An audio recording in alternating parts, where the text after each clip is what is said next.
It's the Happy Families podcast. It's the podcast for the time-poor parent who just wants answers now. This is the big one. You've got to talk through the what-ifs. What if this happened? What if that happened? What about if it was your friend? Who would you talk to? Where would you go? And now here's the stars of our show, my mum and dad. G'day, this is Dr. Justin Coulson, the founder of happyfamilies.com.au and the parenting expert and co-host of Channel 9's hit TV show Parental Guidance. I'm here with Kylie, my wife, and mum to our 6 daughters. And a quick content warning, some of the things that we're going to be talking about today are of a strong nature. They revolve around issues to do with intimacy, grooming, and some really big challenges that are consistently coming up in our conversations with other people when it comes to parenting in the online world, and we just have to address it. So if you have young ones listening, please make sure that you are aware that some of the content is parental guidance recommended. Kylie, recently there was an article in The Guardian. One of my friends, Kira Pendergast from Safe on Social, was interviewed for The Guardian. And what I'm going to share with you, so if you ignored my content warning before, I just need to let you know this is the really heavy duty stuff right now, so you might want to press pause. Here we go. In the article, it starts by saying, and this is a direct quote from Kira, she says, "In less than 30 seconds, I saw a man clearly masturbating on camera." She's describing a visit to the website Omegle. So the article goes on to explain Omegle is a type of video and chat roulette with the tagline, "Talk to strangers." Roulette meaning you drop the ball onto the wheel and it could land on black or red and any number of numbers, right? That's the idea of roulette. So video and chat roulette. Years ago, I'm talking like 10, 15 years ago, there were a number of sites that popped up, including one that was called Chat Roulette. And you got onto the internet and you just press the button and you would be connected with some random from anywhere in the world so that you could chat with them, make friends online, brand new, whatever. Obviously, this has been exploited and gone dark very fast. And Omegle is one of the apps that has persisted through all of the years. It's just it just won't die. I kind of live in a bubble with this stuff. I've never heard of it. I know. Well, this is the thing. So there's no need to register for something like Omegle. You don't have to log in. You don't even need the app. You just go to the website. You tick a box that says that you're over 18 and you're away. Even, obviously, if you're not 18. And in this article, the journalist who wrote the article, Tori Shepherd, just said parents tell Guardian Australia that playing, quote unquote, playing, and it's not playing. You're visiting the website. You're not playing on the website. Playing on Omegle is something kids do at parties, at sleepovers. All you need is one person in the group to have a screen with internet access, and before long they are chatting to strangers all over the world. The Guardian tried it following the conversation with the parents and with Kira, and they said it was a whirlwind of man after man in darkened room waiting. And now this is the bit that really gives me chills, and then they're not the nice ones. You see the stranger, and then you chat or you click and move on. Click, another man. Click, another man. And this is the bit that breaks my heart. Click, 3 young girls sitting on a bed in their pajamas. So here's these 3 girls that are playing on this thing, and they're just going click, click, click, and all they're seeing is men, usually naked men, fondling themselves in this thing. Now, Omegle is not hugely popular with kids, but it is popular enough. It's been around since 2009, and it just will not die. And what we're seeing is more and more and more kids we're seeing more reports of online child sexual exploitation. The ACE, who we talk to often, Australian Centre to Counter Child Exploitation, 17,500 reports in 2018, 33,000 in 2021. That's staggering. 33,000 kids in Australia are reporting that they've been used by people using technology in an abusive way. Now we're talking about the abusive stuff. We're not just talking about the voyeuristic stuff like Omegle. But the last thing that I want to mention on this, Kylie, is this. It's a report from Online Guardians using data from about 3,000 New South Wales students who are under the age of 13. Under 13. Wow. They found that Roblox had 4 times more bullying than any other platform, followed by Fortnite, Discord, and TikTok. So the eSafety Commissioner, ACE, they're all looking at this. They're all having really important conversations about it. I will link, by the way, to the article that I've just cited in the show notes so that anybody who wants to read more about that can find the information that they're looking for. But it reminded me, Kylie, of the activity, the challenge that we did in Parental Guidance to see whether or not kids playing Roblox for just an hour could be groomed. Your online name is Pizza and you're trying to establish a relationship with Funny Animal. Maybe start by introducing yourself. My name's Lily. She said her name's Pepper. That's information she shouldn't be giving out. See if you can get her away from the rest of the other users. Want to go to my house? Yeah, she's following. So offenders will often try to move a child away from other users so that they can chat in private. See if we can find out where she lives. Maybe start with a state. She's told me a suburb already. She's being very open with you. Ask if she knows the local shopping centre.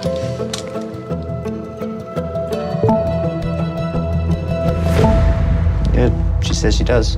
Okay, keep building the relationship. See if she'd like to meet you at the shopping centre. Oh my God. We should meet up. She said yes.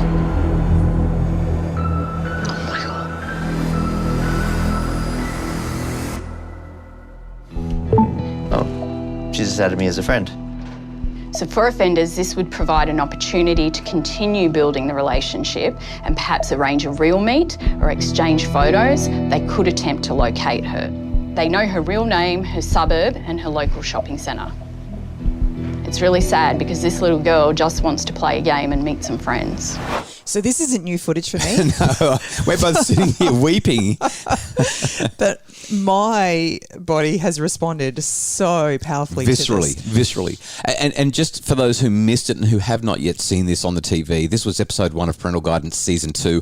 We did this with the Australian Federal Police, with ACE, the Australian Centre to Counter Child Exploitation, and we had the police officer sitting in the room coaching our actor as he attempts to make contact with and then connect with in person these kids.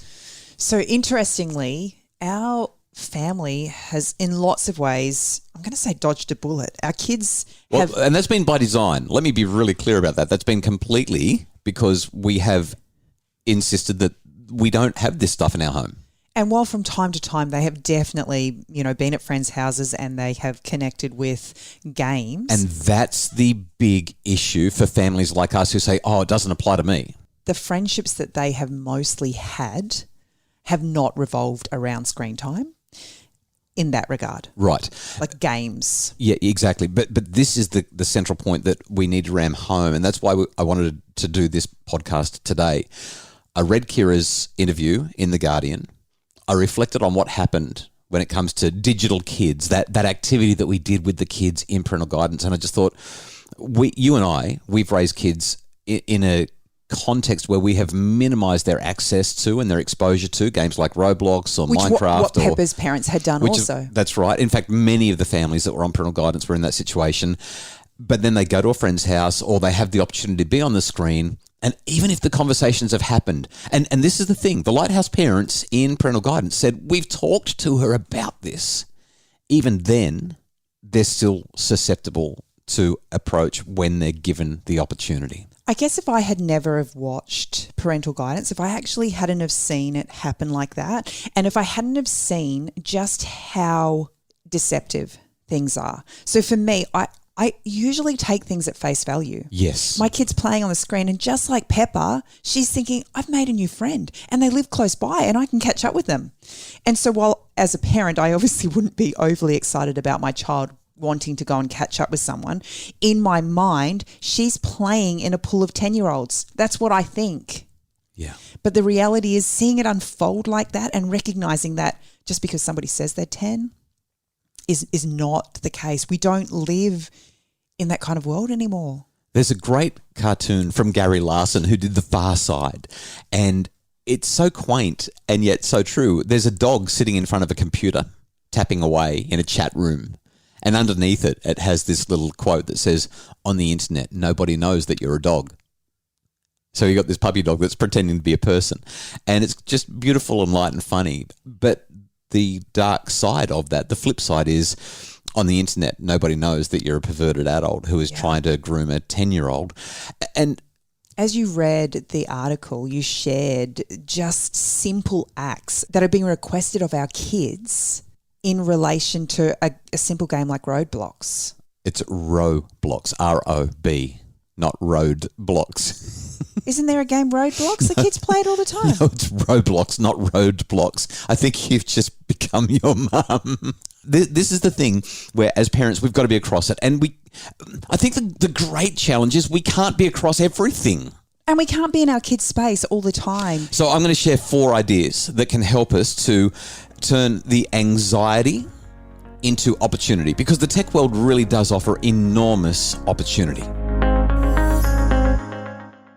Well, I'm going to hand this over to you as the expert, because this is definitely not an area that clearly I have any Roadblocks experience on.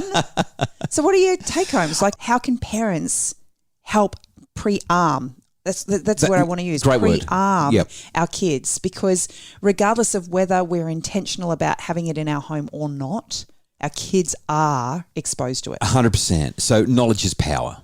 We have got to read the articles, listen to the podcasts, just be aware of stuff. And this conversation that we're having becomes knowledge for everyone who's hearing it. And Okay, but the Lighthouse parents were armed with knowledge and they were having those conversations, and their child still found herself in a position that was just so compromised. Okay, so this is where we move into the 4 things that I want to talk about. Number 1, we have absolutely got to be actively engaged.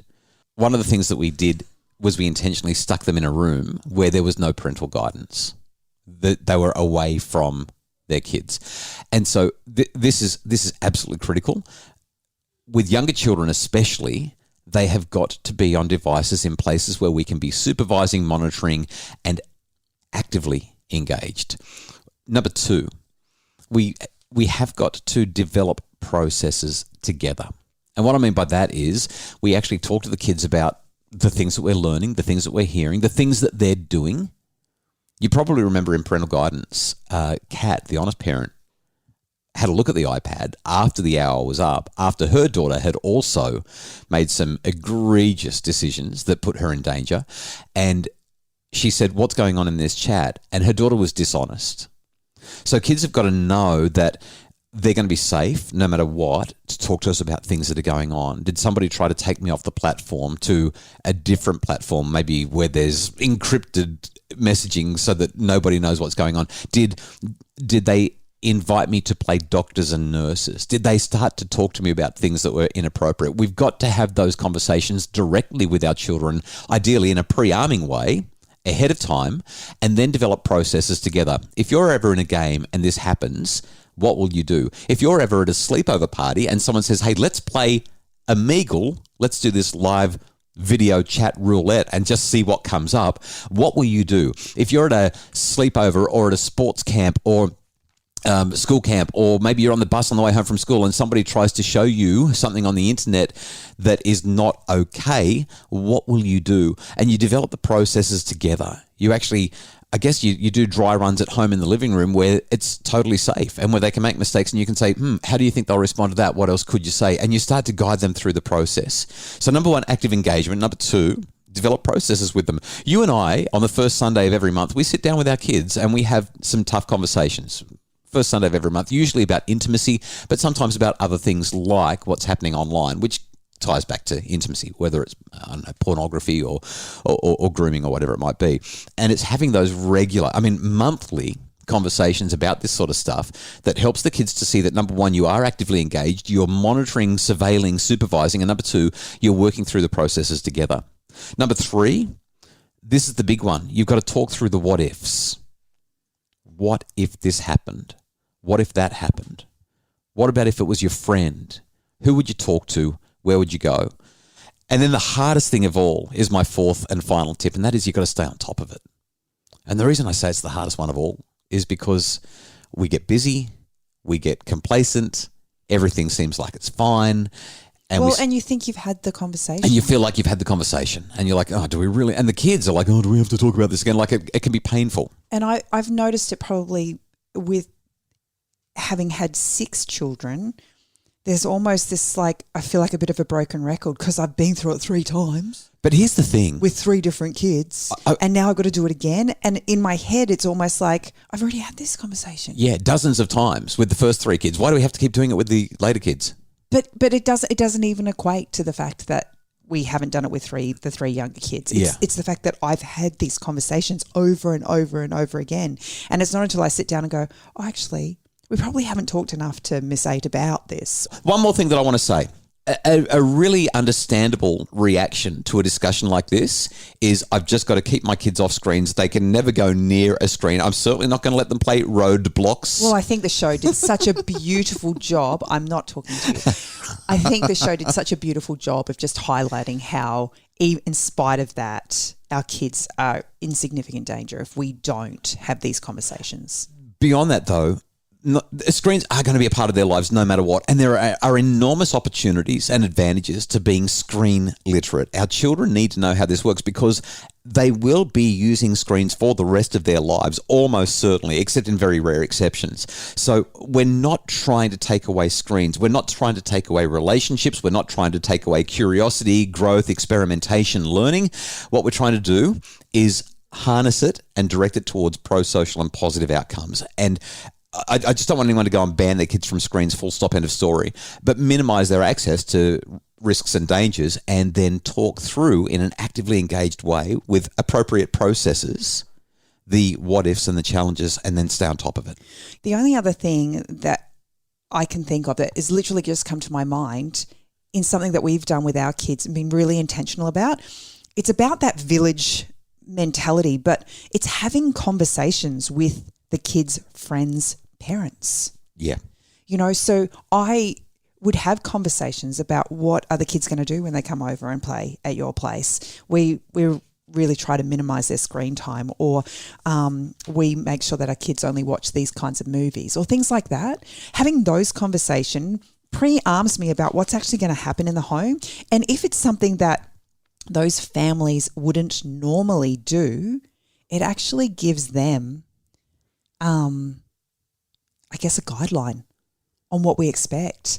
And for the most part, I think parents are really respectful.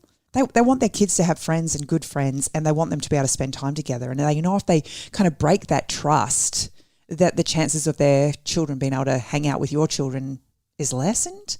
So I think that's been something that we've done, and it's been really effective. It can be tricky to have the conversations, but I think there's value in it so long as you approach it sensitively. We really hope that this has been an eye-opening and useful conversation for you today. Thank you so much for listening. If you've enjoyed the podcast, please share this one with others. We know that this is the kind of podcast that is going to help families to function better and keep their kids safe. It's such an important conversation. The Happy Families podcast is produced by Justin Rule and from Bridge Media. Craig Bruce is our executive producer.